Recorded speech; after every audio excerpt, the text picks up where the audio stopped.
प्रिय विद्यार्थियों, नमस्ते। राज ज्ञानशाला चैनल पर आपका हार्दिक स्वागत है। आज हम कक्षा 9 की पूरक पाठ्यपुस्तक कृति का भाग 1 के अध्ययन को शुरू करने जा रहे हैं। कृति का शब्द का अर्थ होता है एक चमकता हुआ सितारा। अंतरिक्ष में 27 नक्षत्र हैं, जिनमें से तीसरे नक्षत्र का नाम कृतिका है। एक ऐसा सितारा जिसकी चमक कभी खत्म ना हो, कृतिका कहलाता है। यहाँ इस पाठ्यपुस्तक में हमें 5 अध्याय दिए गए हैं जो कृतिका के समान चमकते हुए सितारे हैं। विषय सूची की ओर बढ़ते हैं। विषय सूची। प्रथम जो अध्याय है, इस जल प्रलय में फणीश्वर नाथ रेणु जी का है।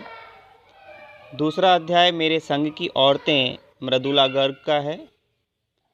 तीसरा अध्याय रीढ़ की हड्डी एकांकी है, जगदीश चंद्र माथुर जी की। चौथा अध्याय माटी वाली विद्यासागर नौटियाल। पांचवा किस तरह आखिरकार में हिंदी में आया, शमशेर बहादुर सिंह जी का ये अध्याय हमें यहाँ दिया गया है। आगे बढ़ते हैं। इस जल प्रलय में, इस जल प्रलय में एक रिपोर्टाज है। रिपोर्टाज अर्थात एक रिपोर्ट। रिपोर्ट का अर्थ होता है घटना, एक घटना का वर्णन। ऋणजल धनजल नाम से रेणु ने सूखा और बाढ़ पर कुछ अत्यंत मर्मस्पर्शी रिपोर्टाज लिखे, जिसका एक सुंदर उदाहरण है इस जल प्रलय में। इस पाठ में उन्होंने सन 1975 की पटना की प्रलयंकारी बाढ़ का अत्यंत रोमांचक वर्णन किया है, जिसके वे स्वयं भुक्तभोगी रहे। उस कठिन आपदा के समय की मानवीय विवशता और यातना को रेणु ने शब्दों के माध्यम से साकार किया है। उन्होंने ऋणजल धनजल पुस्तक में कुत्ते की आवाज़ शीर्षक से पटना की बाढ़ का जो वर्णन किया है, उसे जाबिर हुसैन ने संपादित कर साक्ष्य पत्रिका के नदियों की आग विशेष अंक में इस जल प्रलय में शीर्षक से संकलित किया है। प्रस्तुत पाठ वहीं से लिया गया है। पाठ की ओर चलते हैं। इस जल प्रलय में फणीश्वर नाथ रेणु। मेरा गांव ऐसे इलाके में है जहां हर साल पश्चिम, पूरब और दक्षिण की कोसी, पनार, महानंदा और गंगा नदी की बाढ़ से पीड़ित प्राणियों के समूह आकर पनाह शरण लेते हैं। सावन भाद्रपद महीने में ट्रेन की खिड़कियों से विशाल और सपाट पड़ती मैदानी बंजर भूमि पर गाय, बैल, भैंस, बकरों के हजारों झुंडों के सिर देखकर ही लोग बाढ़ की विभीषिका भयानकता का अंदाज़ा लगाते हैं।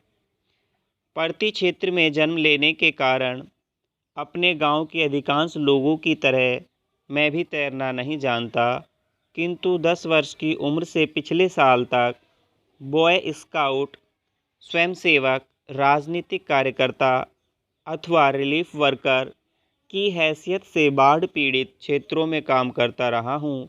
और लेखन की बात करें तो हाई स्कूल में बाढ़ पर लेख लिखकर प्रथम पुरस्कार पाने से लेकर धर्मयुग पत्रिका में कथा दशक के अंतर्गत बाढ़ की पुरानी कहानी को नए पाठ के साथ प्रस्तुत कर चुका हूँ। जय गंगा 1947, डायन कोसी 1948, हड्डियों का पुल 1948 आदि छुटपुट रिपोर्टाज के अलावा मेरे कई उपन्यासों में बाढ़ की विनाश लीलाओं के अनेक चित्र अंकित हुए हैं, किंतु गांव में रहते हुए बाढ़ से घिरने, बहने, धंसने और भोगने का अनुभव कभी नहीं हुआ। वह तो पटना शहर में सन 1967 में ही हुआ, जब 18 घंटे की अविराम निरंतर वृष्टि बारिश के कारण पुनपुन नदी का पानी राजेंद्र नगर, कंकड़बाग तथा अन्य निचले हिस्सों में घुस आया था। अर्थात बाढ़ को मैंने भोगा है शहरी आदमी की हैसियत से। इसीलिए इस बार जब बाढ़ का पानी प्रवेश करने लगा, पटना का पश्चिमी इलाका छाती भर पानी में डूब गया, तो हम घर में ईंधन, आलू, मोमबत्ती, दिया सलाई, माचिस, पीने का पानी और कंपोज, नींद की गोलियां जमा कर बैठ गए और प्रतीक्षा करने लगे बाढ़ के पानी की। सुबह सुना राजभवन और मुख्यमंत्री निवास प्लावित हो गया है, डूब गया है। दोपहर में सूचना मिली गोलघर जल से घिर गया है। यूँ सूचना बांग्ला भाषा में इस वाक्य से मिली थी, जानो गोलघर डूब गए छे। और 5 बजे जब कॉफ़ी हाउस जाने के लिए तथा शहर का हाल मालूम करने निकला, तो रिक्शे वाले ने हंसकर कहा, अब कहाँ जाइएगा, कॉफ़ी हाउस में तो अबले पानी आ गया होगा, अब तक पानी आ गया होगा। चलो पानी कैसे घुस गया है वही देखना है, कहकर हम रिक्शा पर बैठ गए।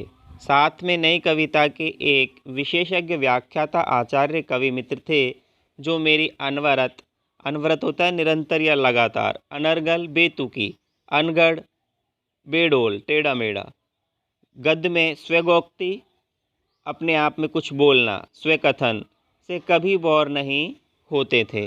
वो धन्य हैं। Motor, scooter, tractor, motorcycle, truck, टमटम, घोड़ा गाड़ी, साइकिल, रिक्शा पर और पैदल लोग पानी देखने जा रहे हैं। लोग पानी देखकर लौट रहे हैं। देखने वालों की आंखों में, जुबान पर एक ही जिज्ञासा, जानने की इच्छा कि पानी कहाँ तक आ गया है। देखकर लौटते हुए लोगों की बातचीत, फ्रेजर रोड पर आ गया क्या, पार कर गया, Shri Krishnapuri, Pataliputra colony, boring road, industrial area का, औद्योगिक एरिया का कहीं पता नहीं।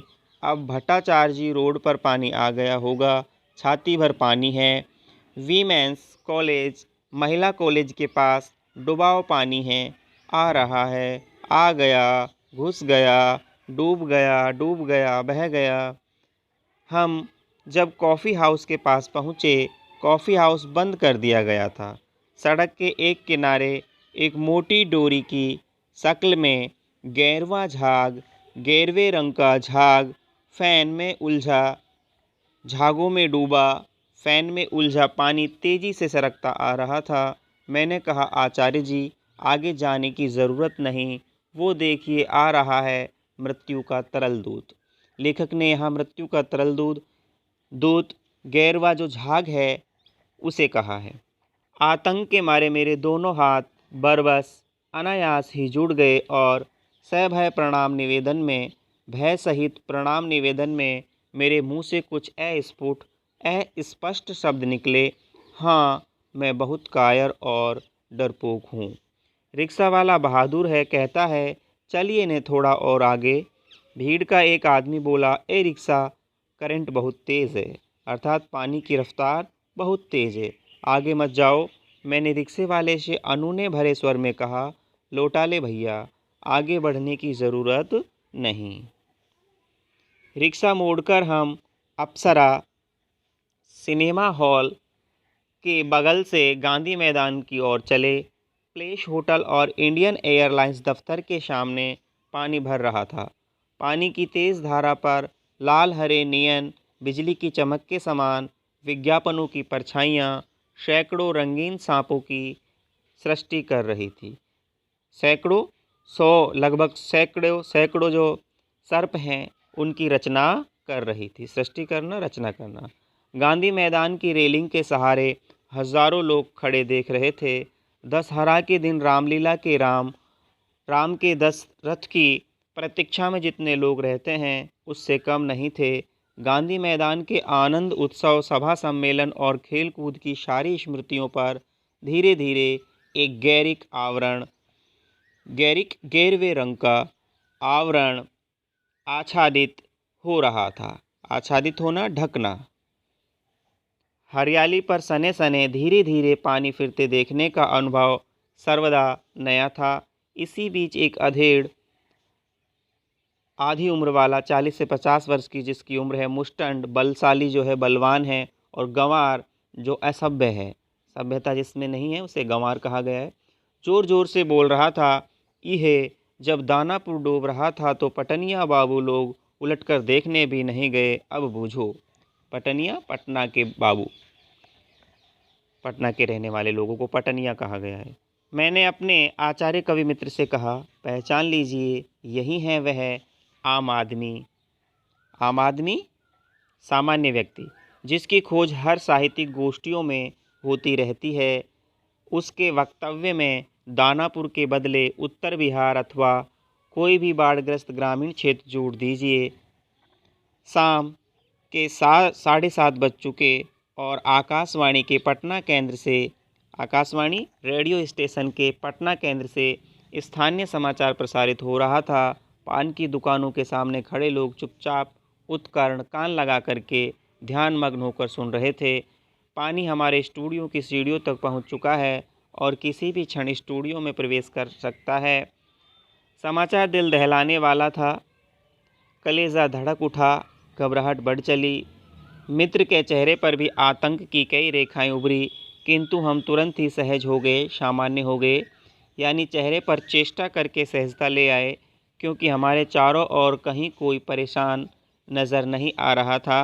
पानी देखकर लौटते हुए लोग आम दिनों की तरह हंस बोल रहे थे, बल्कि आज तनिक जरा अधिक ही उत्साहित थे, प्रसन्न थे। हाँ, दुकानों में थोड़ी हड़बड़ी थी। नीचे के सामान ऊपर किए जा रहे थे। रिक्शा, टमटम, घोड़ा गाड़ी, ट्रक और टेम्पो पर सामान लादे जा रहे थे। खरीद बिक्री बंद हो चुकी थी। पान वालों की बिक्री अचानक बढ़ गई थी।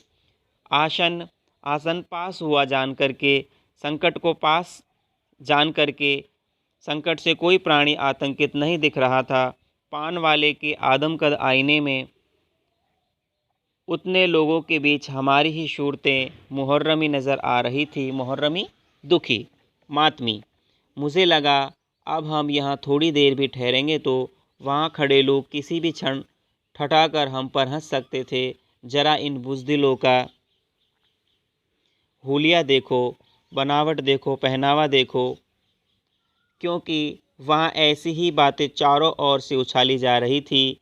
एक बार डूब ही जाएं, धनुषकोटी की तरह पटना लापता न हो जाए कहीं। धनुषकोटी स्थान है। सब पाप धुल जाएगा, चलो गोल घर के मुंडेर पर ताश की गड्डी लेकर बैठ जाएं। विश्वकोमान बिल्डिंग की छत पर क्यों नहीं भाई, यही माकूल अच्छा मौका है। इनकम टैक्स वालों को ऐन इसी मौके पर काले कारोबारियों के घर पर छापा मारना चाहिए। आसामी बामाल।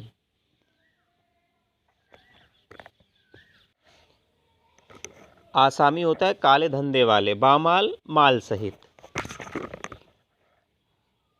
आयकर अधिकारियों को काले धंधे वालों पर इसी समय माल सहित छापा मारना चाहिए, ऐसा वो वार्तालाप कर रहे हैं।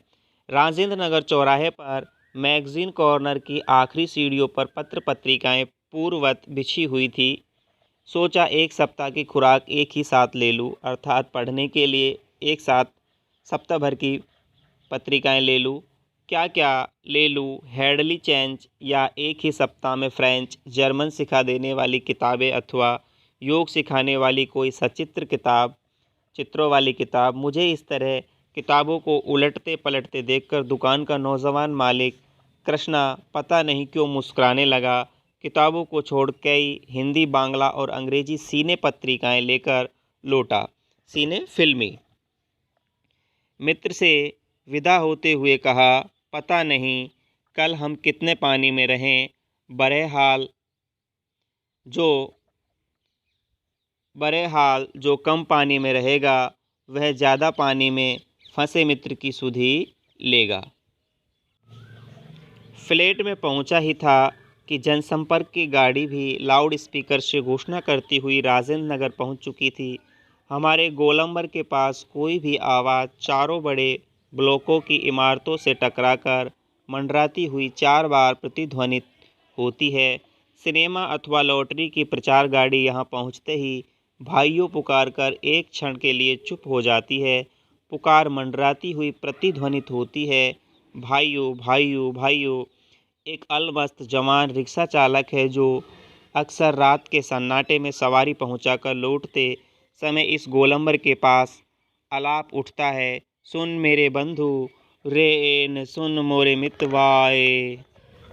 गोलंबर के पास जनसंपर्क की गाड़ी से ऐलान किया जाने लगा, भाइयों ऐसी संभावना है कि बाढ़ का पानी रात्रि के करीब 12 बजे तक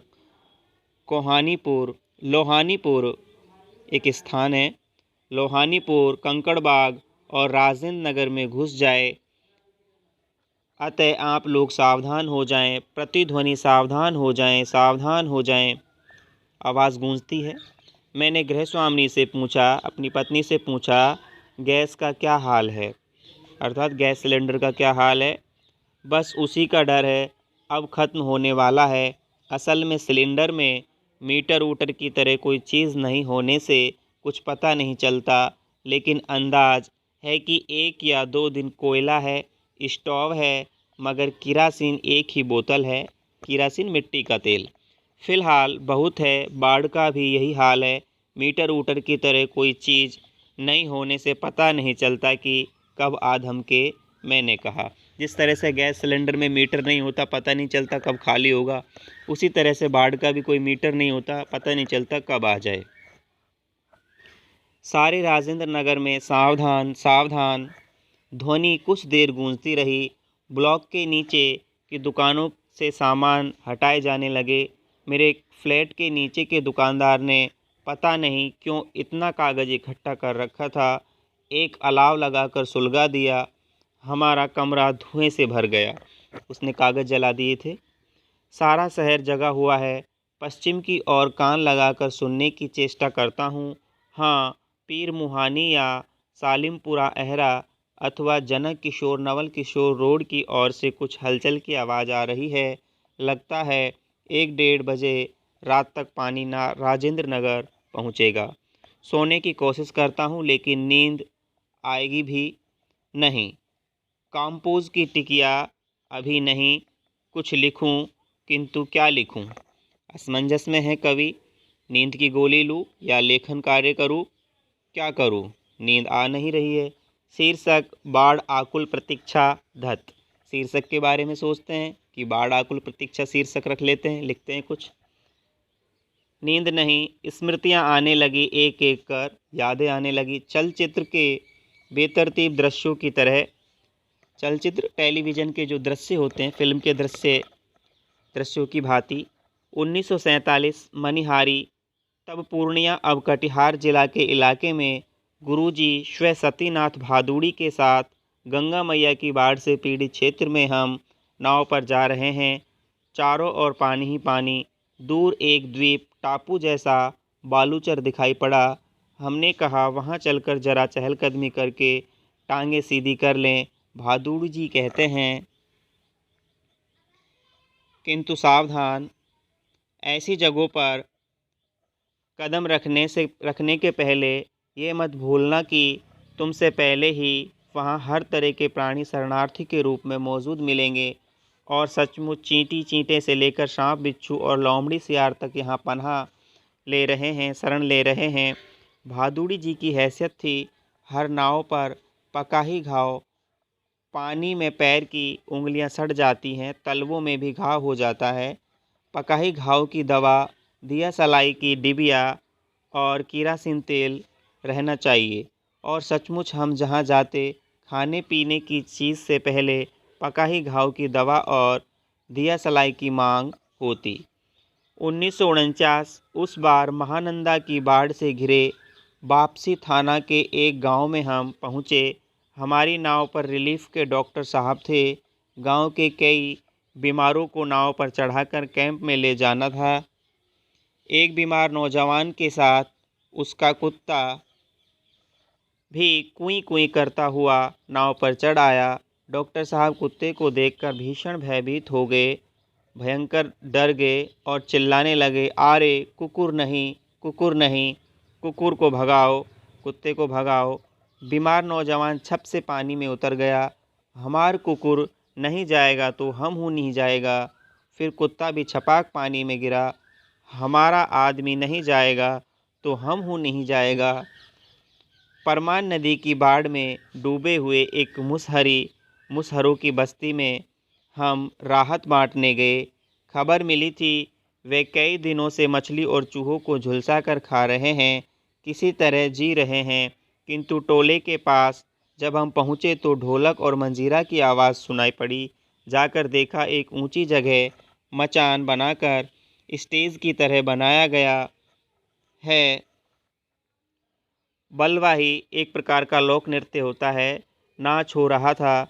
लाल साड़ी पहनकर काला कलूटा नटुआ दुल्हन का हाव भाव दिखला रहा था। यानी वह धानी है।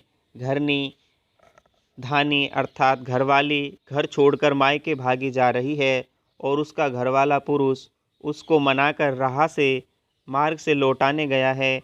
इस पद के साथ ही ढोलक पर द्रुत ताल बजने लगा, तेज ताल बजने लगा। धागिड़ धागिड़ धागिड़ चक चक के, धागिड़ गिड़ धागिड़ गिड़ चक के, चक धूम चक के, चक धूम चक धूम चक धूम, इस तरह का ताल बजने लगा। कीचड़ पानी में लथपथ भूखे प्यासे नर नारियों के झुंड में मुक्त खिलखिलाहट लहरें लेने लगती है। हम रिलीफ बांटकर राहत बांटकर भी ऐसी हंसी उन्हें दे सकेंगे क्या? शास्त्री जी आप कहाँ हैं?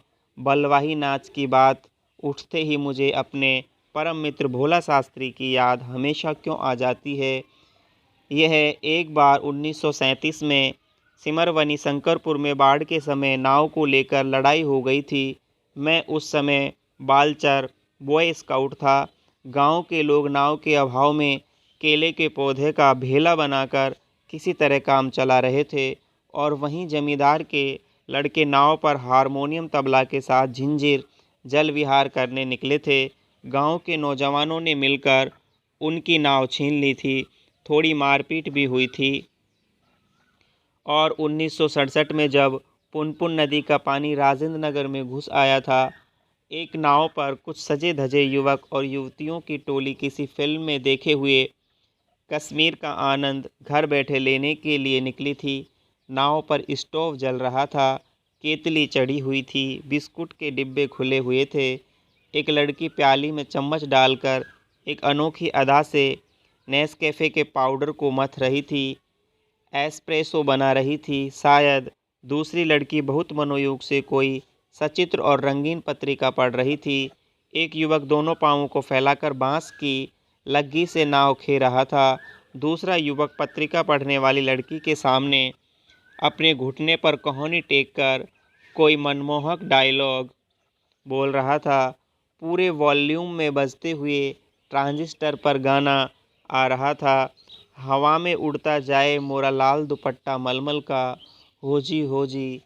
हमारे ब्लॉक के पास गोलंबर में नाव पहुंची थी कि अचानक चारों बॉय की छतों पर खड़े लड़कों ने एक ही साथ किलकारियों, सीटियों, फफ्तियों की वर्षा कर दी। और फफ्तियाँ होती हैं व्यंग उक्तियाँ।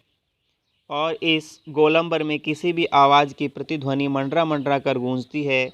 सो सब मिलाकर स्वयं ही जो ध्वनि संयोजन हुआ उसे बड़े से बड़े गुणी संगीत निर्देशक बहुत कोशिश के बावजूद नहीं कर पाते।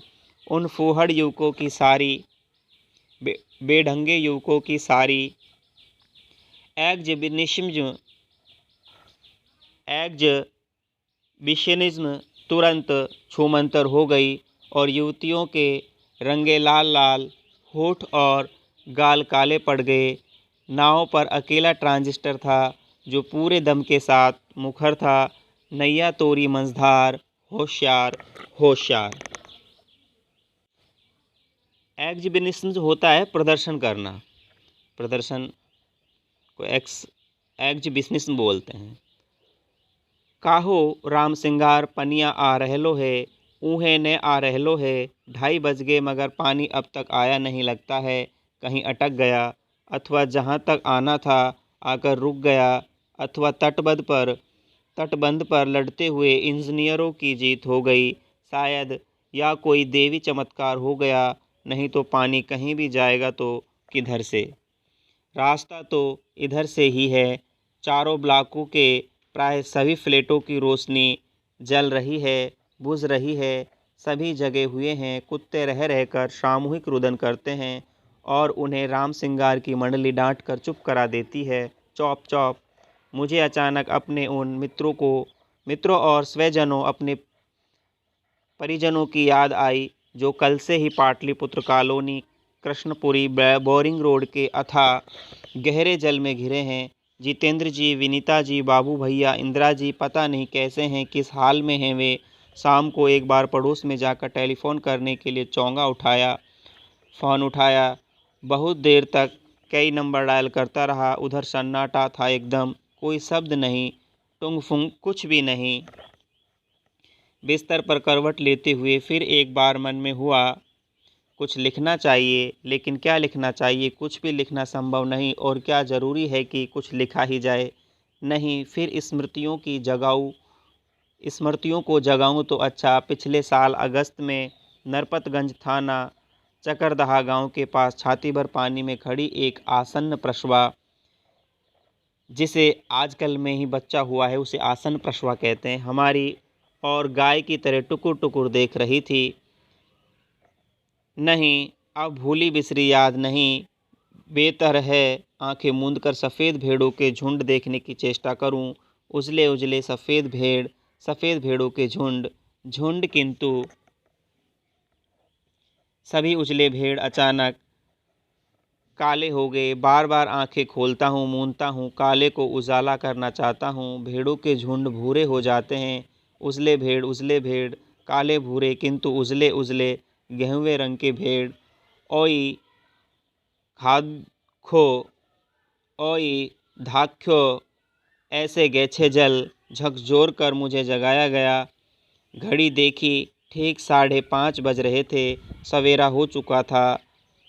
आ रहलो है पनिया, पानी आ गेलो हो राम सिंगार, हो मोहन रामचंदर हरे हो। आंखें मलता हुआ उठा। पश्चिम की ओर थाना के सामने सड़क पर मोटी डोरी की शक्ल में मुंह में झाग फैन लिए पानी आ रहा है, ठीक वैसा ही जैसा शाम को कॉफ़ी हाउस के पास देखा था। पानी के साथ साथ चलता हुआ, किलोल करता हुआ बच्चों का एक दल। उधर पश्चिम दक्षिण कोने पर दिनकर अर्थात रामधारी सिंह दिनकर की अतिथिशाला से और आगे बस्ती के पास बच्चे कूद क्यों रहे हैं? नहीं, बच्चे नहीं, पानी है। वहाँ मोड़ है, थोड़ा अवरोध है, रुकावट है, इसलिए पानी उछल रहा है। पश्चिम उत्तर की ओर ब्लॉक नंबर 1 के पास पुलिस चौकी के पिछवाड़े में पीछे की तरफ में पानी का पहला रेला आया। ब्लॉक नंबर 4 के नीचे सेठ की दुकान की बाएं बाजू में लहरें नाचने लगी। अब मैं दौड़कर छत पर चला गया। चारों ओर शोर कोलाहल कलरव, चीख पुकार और पानी का कलकलरव आवाज़, लहरों का नाचना। सामने फुटपाथ को पार कर अब पानी हमारे पिछवाड़े में सशक्त बहने लगा। गोलंबर के गोल पार्क के चारों ओर पानी नाच रहा है। आ गया, पानी बहुत तेज़ी से बढ़ रहा है, चढ़ रहा है। करंट कितना तेज़ है? सोन का पानी है, नहीं गंगा जी का है। आ गया है। सामने की दीवार की ईंटें जल्दी जल्दी डूबती जा रही हैं। बिजली के खंभे का काला हिस्सा डूब गया। ताड़ के पेड़ का तना क्रम से डूब रहा है। अभी यदि मेरे पास मूवी कैमरा होता, अगर एक टैप रिकॉर्डर होता। बाढ़ तो बचपन से ही देखता आया हूँ, किंतु पानी का इस तरह आना कभी नहीं देखा। अच्छा हुआ जो रात में नहीं आया, नहीं तो भय के मारे न जाने मेरा क्या हाल होता।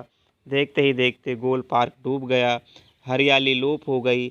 अब हमारे चारों ओर पानी नाच रहा था। भूरे रंग के भेड़ों के झुंड, भेड़ दौड़ रहे हैं। भूरे भेड़, वह चाय वाले की झोंपड़ी चली गई। काश मेरे पास एक मूवी कैमरा होता, फिल्मी कैमरा होता, एक टैप रिकॉर्डर होता तो क्या होता? अच्छा है कुछ भी नहीं। कलम थी, वह भी चोरी चली गई। कलम थी, वो भी चुर गई। अच्छा है कुछ भी तो मेरे पास, कुछ भी नहीं मेरे पास। यहाँ अपना जो ये रिपोर्टाज है पूर्ण होता है। प्रश्न अभ्यास हैं, कुछ प्रश्न अभ्यास अपन कर लेते हैं। बाढ़ की खबर सुनकर लोग किस तरह की तैयारी करने लगे? बाढ़ की खबर सुनकर लोग सभी क्या हैं, सतर्क हो गए। वे अपने और अपने परिवार की सुरक्षा के लिए काम करने लगे। बाढ़ के पानी से घिरने की दशा में वो जीवन के लिए उपयोगी वस्तुएं इकट्ठी करने लगे। ईंधन, पीने का पानी, मोमबत्ती, दिया सलाई, आलू, सिगरेट, कंपोस्ट की गोलियां आदि सामान वो जुटाने लगे और बाढ़ के पानी की प्रतीक्षा करने लगे। दूसरा प्रश्न है, बाढ़ की सही जानकारी लेने और बाढ़ का रूप देखने के लिए लेखक क्यों उत्सुक था? देखो, लेखक ने गांव में रहते हुए भी बाढ़ का जो प्रत्यक्ष अनुभव है वो नहीं किया था। यद्यपि उन्होंने बताया कि मैं बॉय स्काउट और रिलीफ कार्यकर्ताओं के रूप में बाढ़ग्रस्त इलाकों में काम करता था। जब पटना में पुनपुन नदी का पानी घुसा तो उसने बाढ़ को स्वयं भोगा और अनुभव किया था। वह उसके आतंक और लोगों पर उसके प्रभाव को जानना चाहता था। पानी कैसे घुस गया वही उन्हें देखना था। यह कहकर वह रिक्शे पर बैठ गया। वह बाढ़ का रूप देखने तथा उसकी सही जानकारी लेने को उत्सुक था, क्योंकि इसके बिना वह उसका प्रत्यक्ष अनुभव नहीं कर पाता। बाढ़ से सुरक्षा के लिए भी इसकी जो जानकारी है उन्हें आवश्यक थी। आगे तीसरा प्रश्न देखते हैं। सबकी जबान पर एक ही जिज्ञासा थी, एक ही जिज्ञासा कि पानी कहाँ तक आ गया है। इस कथन से जनसमूह की कौन सी भावनाएं व्यक्त होती हैं?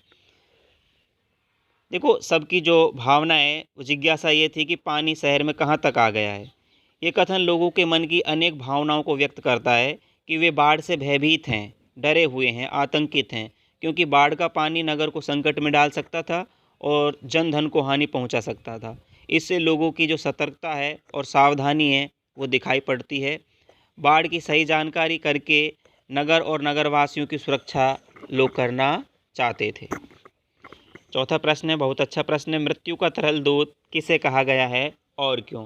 देखो, मृत्यु का तरल दूत बाढ़ का जो उफनता हुआ पानी है उसे कहा गया है। बाढ़ का पानी विनाशकारी होता है, उससे जन धन हानि होती है। वे अनेक मनुष्य और पशु पक्षियों आदि को मृत्यु का कारण बना लेता है। तो पानी तरल होता है और झाग फैन से युक्त उमड़ती जो लहरें हैं वो बाढ़ में जल से हो रहे महाविनाश को दिखा रही हैं। इसीलिए लेखक ने उन्हें मृत्यु का तरल दूत कहा है। पांचवा प्रश्न देखते हैं। पांचवा प्रश्न है, आपदाओं से निपटने के लिए अपनी तरफ से कुछ सुझाव दीजिए। ये प्रश्न आपको करना है, आप अपने सुझाव इसमें दे सकते हैं। छठा प्रश्न है, इहे जब दानापुर डूब रहा था तो पटनिया लोग, बाबू लोग उलटकर देखने भी नहीं गए। अब बूझो इस कथन द्वारा लोगों की किस मानसिकता पर चोट की गई है? मानसिकता पर चोट की गई है। इसमें क्या है, जब पटना में पुनपुन का पानी घुसकर उसे डुबा रहा था तब किसी गंवार मुस्तंड व्यक्ति ने, असभ्य व्यक्ति ने गांव में बाढ़ को आया देख करके नगरवासियों को ये जो व्यंग्योक्ति है कही कि जब दानापुर डूब रहा था तो पटनिया बाबू लोग उलटकर देखने भी नहीं गए। तो इससे उनका जो आपसी परस्पर जो ईर्षा द्वेष वाला भेदभाव वाला जो व्यवहार है, सहानुभूति का जो अभाव है, ऐसी मानसिकता हमें यहाँ दिखाई पड़ती है। तो बाढ़ग्रस्त पटना वासियों के प्रति भी उस ग्रामीण के मन में कोई सहानुभूति तथा दुख नहीं था। सातवां प्रश्न देखते हैं। खरीद बिक्री बंद हो चुकने पर भी पान की बिक्री अचानक बढ़ गई थी। क्या कारण रहा कि पान की बिक्री बढ़ गई?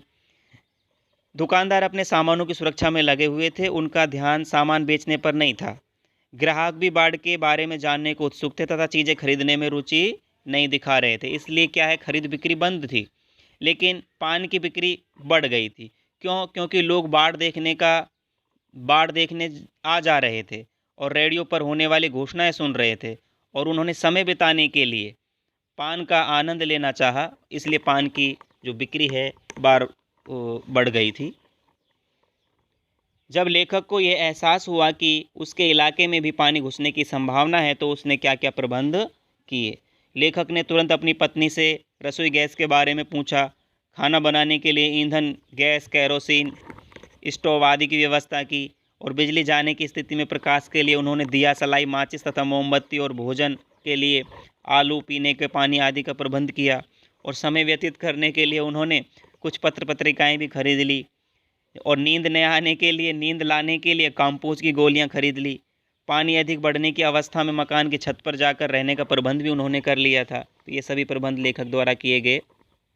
आगे चलते हैं। 9वां प्रश्न है, बाढ़ पीड़ित क्षेत्र में कौन कौन सी बीमारियों के फैलने की आशंका रहती है। देखो, बारिश के समय बहुत सारी बीमारियां फैल जाती हैं, क्योंकि गंदे पानी के कारण लोगों के पैर सड़ने लग जाते हैं,